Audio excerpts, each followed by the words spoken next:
Welcome to another edition of the Daily Deuce. I'm Gary Graves from just outside Louisville, Kentucky.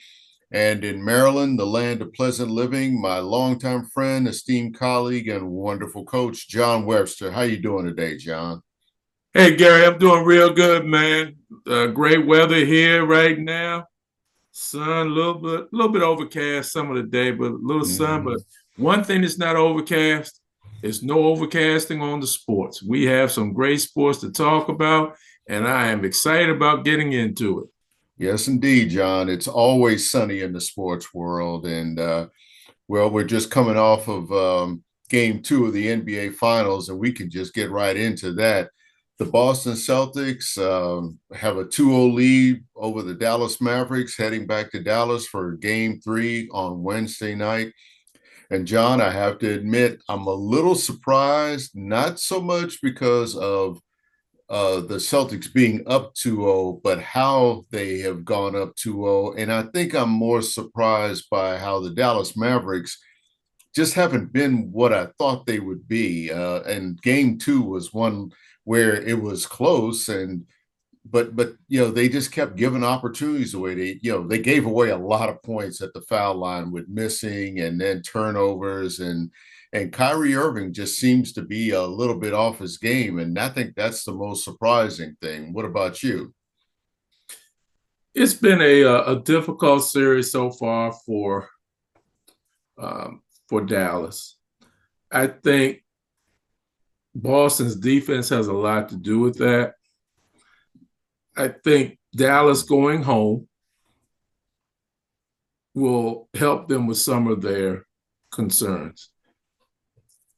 Kyrie Irving and Doncic need to have 60 to 70 points every game for them to have a chance to win. Yeah. Last night, they combined for 48. That's not enough. The other thing that is happening too, and remember what we always say, Gary, you don't have a series until the home team loses a game. So True. basically, what Boston has done so far is held serve, Yeah. and they play great defense, and they are a problem for Dallas. Remember, you and I talked about when we did our analysis that Dallas had a great mismatch with Minnesota with the pick and rolls. They were able to put Gobert or Carl Anthony Towns or whoever out on open court, and it was a problem. In this series, you have Derek White, Drew Holiday, Jason Tatum, Jaylen Brown, four that can guard multiple positions. So it's a little bit more difficult for them to get that. I still say Boston's a better team. I still say Boston wins the series, but I'm still sticking with 7 games. I think going home will help Dallas. I think some of the reserves that struggled for Dallas will all of a sudden find a bigger rim when they go home. And some of the Boston reserves may find a smaller rim. Reserves have a hard time. And one of the things that I want to mention that I think is really good, I, I, I hear some of the journalists, I guess, You can say it, John. I won't be offended. well, it's Jason Tatum. Um, he hasn't scored well, but let's take a look at the other parts of his game. And what I really feel good about last night, he had 15 rebounds. He's doing other things to help win, and people aren't talking about that. They're stuck on who's the better player, who's the face of the game. That's for me, that's not what it's about. It's about doing what you need to do to win a game. Yes, I've always said Jaylen Brown is the guy that I really like, but I've never said I dislike Jason Tatum. He's a very good player too. Give him his respect, give him his due. And the other thing, he's a true teammate because as his shot is struggling, he is doing so many other things to help. assist, rebounding, defense. All those are important. And Boston is a very good team. I mean, you bring a 7'3" Porzingis off the bench. Who does that? Who can do that? You Yeah. know, they're good. But be And you've got careful, an Gary. 80-year-old Al Horford, hitting threes. Yeah, yeah, hitting threes and then going cashing in on his AARP card. You know what I mean? I mean, they're very, very good. But keep in mind, Gary, Dallas is going home. This is a key game for Dallas and Boston. Boston has been undefeated on the road this year. Dallas has struggled at home being 5-3. Mhm. Very important game for both of them. But Boston really needs this to get a stranglehold on the series. Yeah. There's no room for error for Dallas and going home for these two games because again, Boston played as Boston played as well as it could possibly play in game one, didn't play as well in game two, but they gutted out a victory for a 2-0 lead. And I really want to give some credit to Jason Tatum for that because while he's struggling with with his shooting, as you alluded to, he's not trying to rush it. And there was one possession where I think he had come up with a steal. They had come up with a turnover, and he dribbled it to the top of the circle and looked like he was about to spot up. And I yelled, "No!" And then he like just waited, drove to the basket, got a layup, and I think he drew an and one on that. And I Mhm. just thought that might have been one of the smartest plays I've ever seen him make. And it shows a maturity that he didn't have the last time they were in the finals because again against Golden State, I mean he was just jacking up shots and they weren't going in, and I think he thought he could shoot his way out of it. This time, at least for this game, as you said, he did other things. He rebounded, he played defense, he dished the ball off, and he just didn't. He found other ways to get to the basket. And I heard one of the commentators say something about that thing where if your shot isn't working from outside, just try to get a basket any way you can, even inside.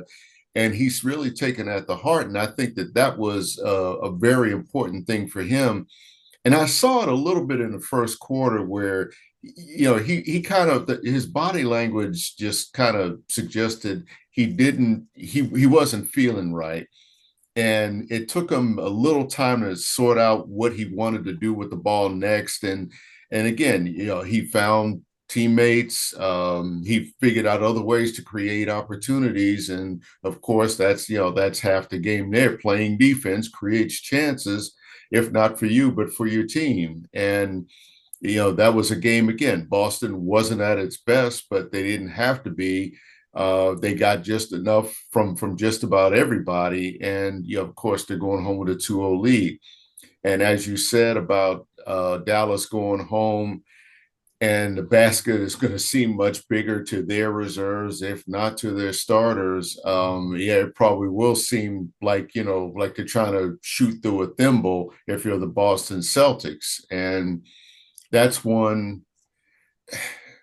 I think they have to be smart. I feel like they can steal one game there, but I don't know if they will because you know Dallas's I'm going to say their mettle has been tested in these two games, and I think they're in a place now. It's definitely a must-win situation for them, and they have to they have to win or else it's pretty much over because you do not want to go back to Boston trailing 3-1.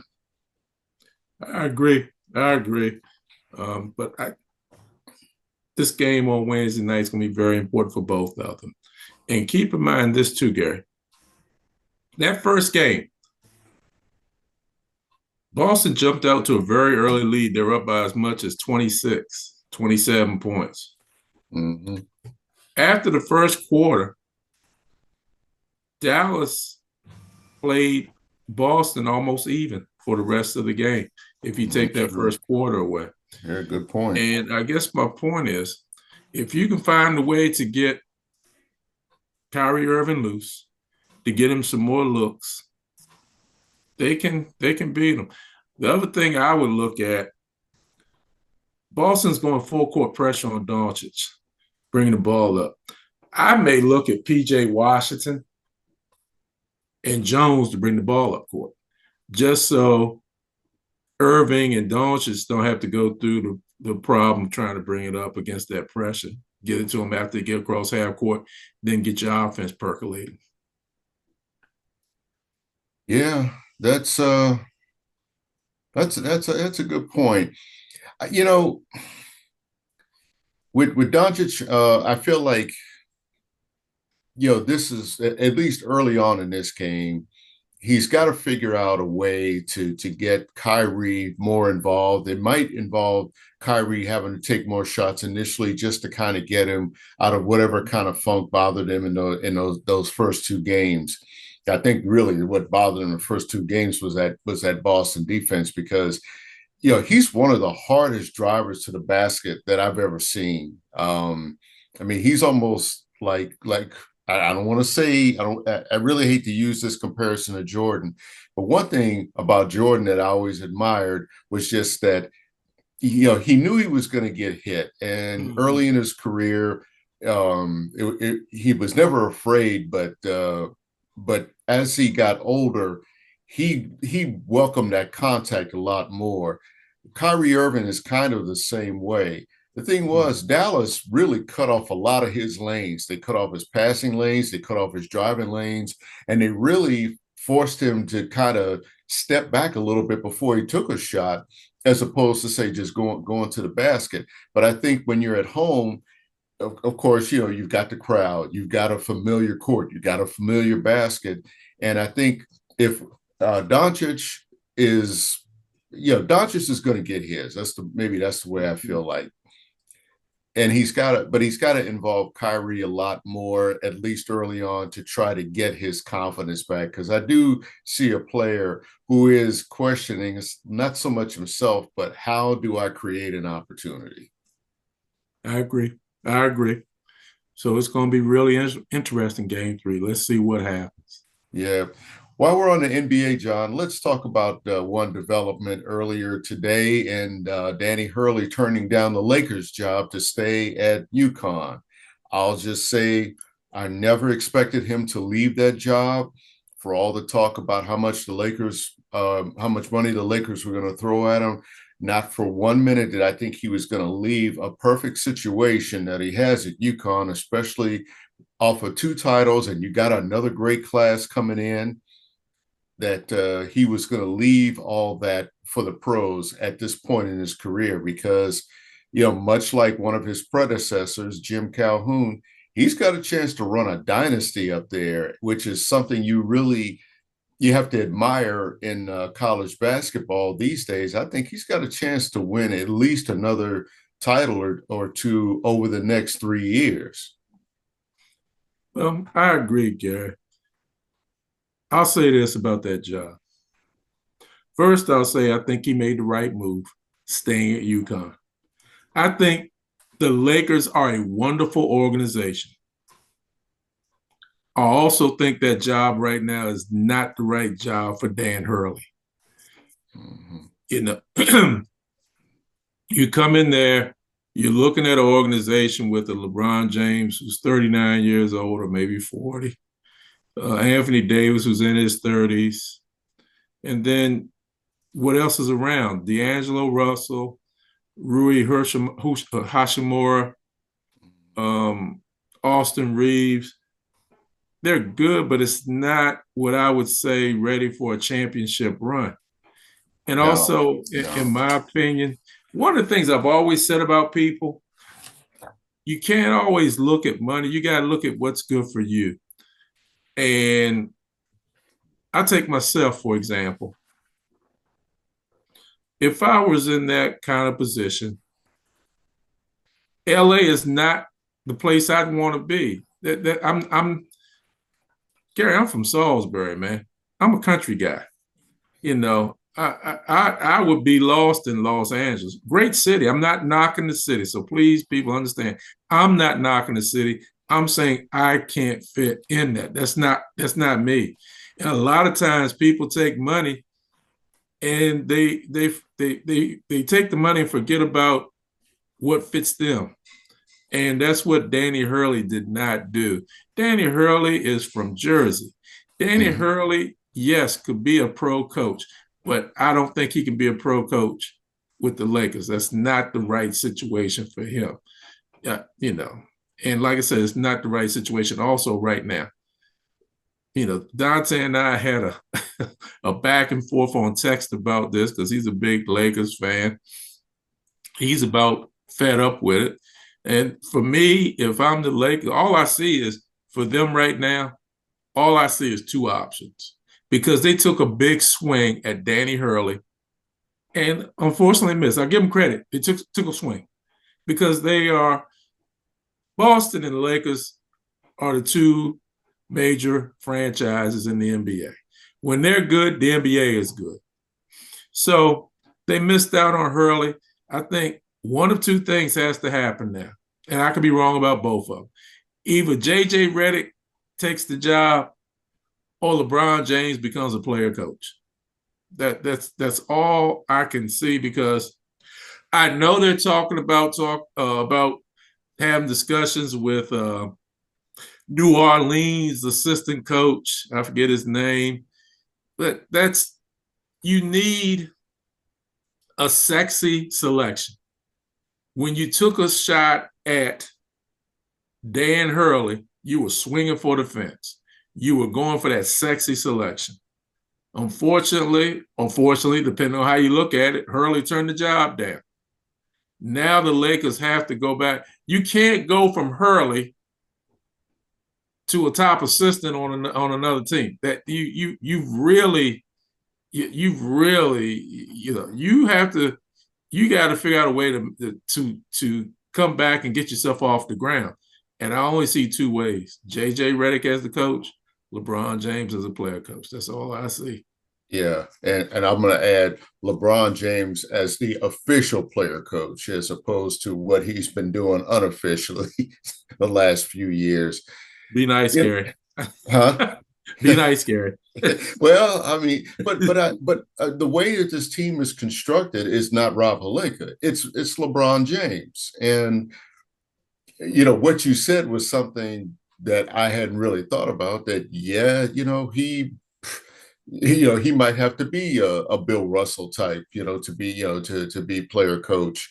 As far fetched as some people might think that, but I do think that the first choice, JJ Redick, might actually be the best choice right now in the absence of any other sexy candidates out there.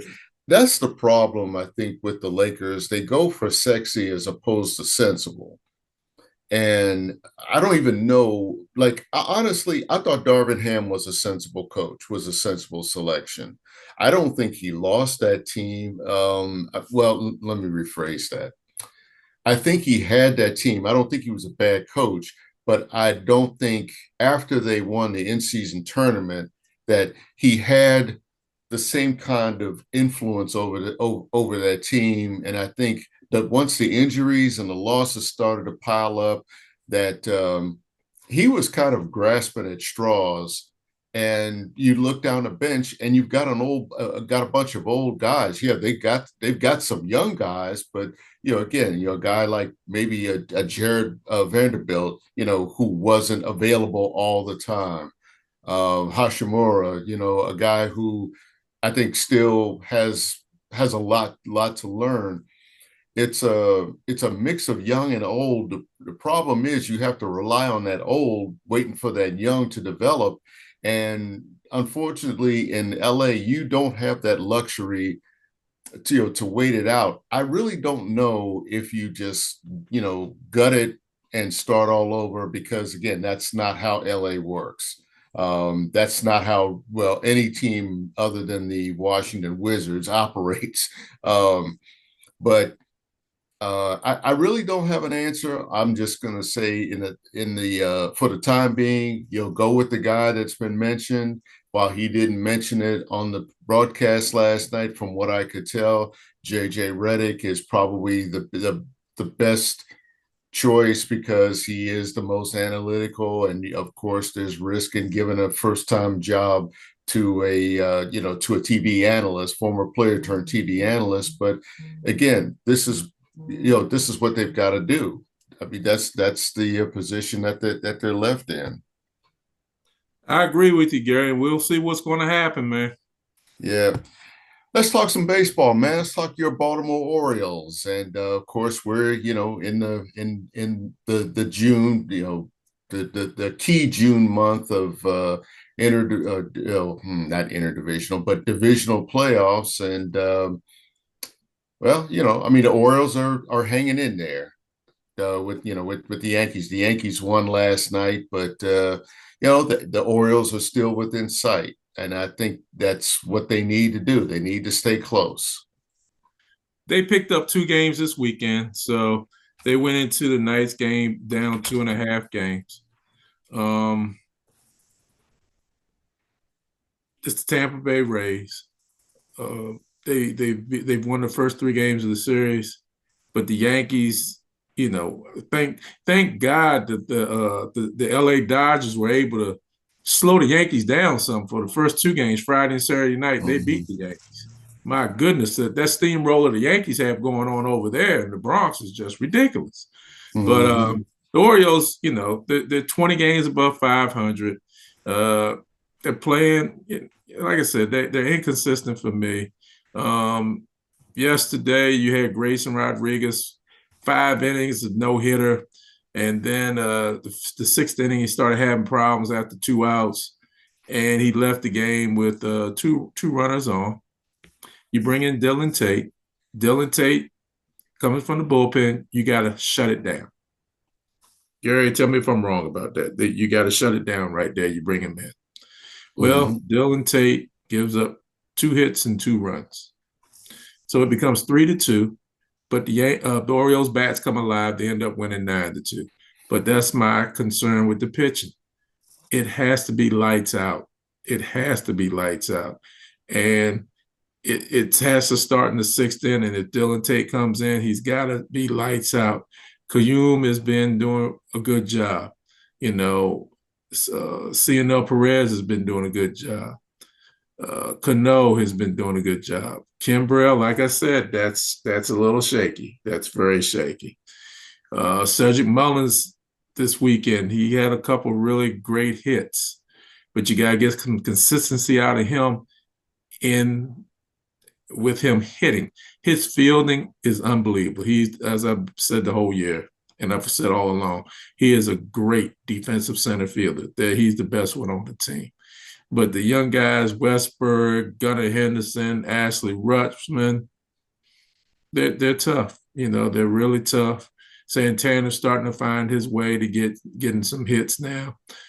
Austin Hayes is trying to get his average up as well. But the pitching is the key, Garrett. You got to be lights out. You got to be lights out. You're not going to score 9 runs every night. You got to have lights out pitching. Yeah. The regret that I have living out here is that I don't get a chance to see the Orioles that much, and that's why I rely on you to be my eyes, ears, and brains about the home state team. But yeah, the one thing in gaining two games is it shows what's that word? Not just that they're grinding, and that's what they have to do right now on the way to trying to be lights out. Like last year, I'm not going to say we got spoiled, but we were pleasantly surprised by how their pitching could be lights out and be lights out consistently this year. But as teams always do, they understand, they figure it out, and they adjust. And now the pitchers have to adjust, and it's going to come in small bites. It's going to come in increments. And this past weekend, John, I think was really an encouraging sign for them that, again, in gaining the two games and taking advantage of what they had to while the Yankees were dealing with a powerhouse lineup of their own, with the Dodgers, that it was a chance to take advantage, and they did it in small bites. Gary, I hope you're right, man. I really do, because Orioles are what I love. So I hope you're right. Now, Yeah. now let's flip it around for a second. Let me ask you something. Hmm. NHL, Stanley Cup, they're really rolling right now. Florida and Edmonton. And Yeah. I don't think Edmonton hasn't won a Stanley Cup since the days of Messier and Gretzky. Would I be right about that? That's correct. 1990, and that's actually the last Stanley Cup that any team in Canada has earned. So I think that's why there's a certain urgency north of the border to bring the cup home to what they consider, well, home. I do think. Well, I'll just say it like this: Edmonton is like one of the strongest teams that I've seen. It's kind of like a matchup of a potent offense versus a very stingy defense that has just enough offense to get by. And between Bobrovsky and goal for Sergei Bobrovsky, and I have to make sure I say that slowly, in goal for the Panthers. My years of covering the NHL, when you get to this point of the season, you're looking for a goalie who can quote unquote stand on his head and Mhm. and make those saves. It's a cliche, but looking at some of the things that he did in game one, I mean, he stopped 38 shots. He stopped the best player in the game six times, Connor McDavid, which was impressive. How much of that was McDavid adjusting to being 2,500 miles away from home ice? And yes, I said 2,500 miles. I mean, I think it's like the longest distance between two Stanley Cup cities in NHL history. But again, I think again, there's no such thing, I believe, in home ice advantage in the Stanley Cup, because it so much is it's just so random, when the puck is bouncing around. But I do think when you have a good defense, a great defense like Florida, which is in the Stanley Cup for a second consecutive year, after being beaten by a very good offensive team in the Las Vegas Knights last year, that they've adjusted. They've got a good defense around Bobrovsky. Easy for me to say. And it might not be pretty, John, but it can be opportunistic. And one thing, I think, I was just looking at my notes here. The penalty kill is going to be key in this series, because Edmonton converts on 37% of his chances. That's almost like a hitting a three-pointer in the NBA. If you can hit nearly 40% of your chances on the power play, you're going to win a lot of games. And that's how they've gotten it. And they've really shown that in the playoffs. That's the thing that Florida did in shutting that down. There weren't really that many opportunities. It was a relatively clean game, game one. Of course, we'll see what happens here in game two in a few. But yeah, shutting down that penalty kill was really big for Florida. They grounded out a couple of goals themselves, and they, of course, put it away with an empty netter. But in really limiting their chances and really just denying their chances. And yeah, I can't say that you limit any team when they take 38 shots, which is probably about 15 to 20 more than Florida took. Florida was just very, very efficient, which they've been. They got a scorer in Kachuk, who is probably the guy they're going to have to rely on to win that second game. I think a lot of people believe, from what I've heard, a lot of the sentiment seems to be more toward Edmonton because of the history that you mentioned, with Gretzky and Messier and Grant Fuhr and Yeah, there's probably somebody else that I'm missing on, from that dominant team of the '80s. But Florida, Florida has been good for 2 years. Um, it's a very tight window for them to win a Stanley Cup. They are more mature. I think last year, I don't think they really expected to be there last year. This year, they're playing like hey, we're supposed to be here, and I think that's probably going to carry them to maybe a 7 game Stanley Cup victory. But they really got to. They really have to shut down that power play. They've got to generate some on their own, and they have to continue to keep getting defense from a really great goalie who's playing well at the best time of the year. Gary, that's a great wrap up on it, man. I can't wait to see what happens with this Stanley Cup playoff. I got Oh, Edmonton in my heart, man, because of Messier, because of yeah. Grant Fuhrer, because of the great one, Wayne Gretzky. But give us a wrap up, man. Take us on home. All right. Well, John, let's see. Well, we just wrapped up the French Open, and Carlos Alcaraz, won. He improved to 3-0 and has won on all three surfaces. So let's appreciate that. We've got the U.S. Open golf coming up in another week or so, and we've got more track and field for the Olympics. So I don't have to tell anybody just watch sports. There's plenty to watch. We even have XFL to watch and appreciate. So by the time we come back, there's going to be another storyline. And John, I'll just say, I can't wait to see what we talk about next.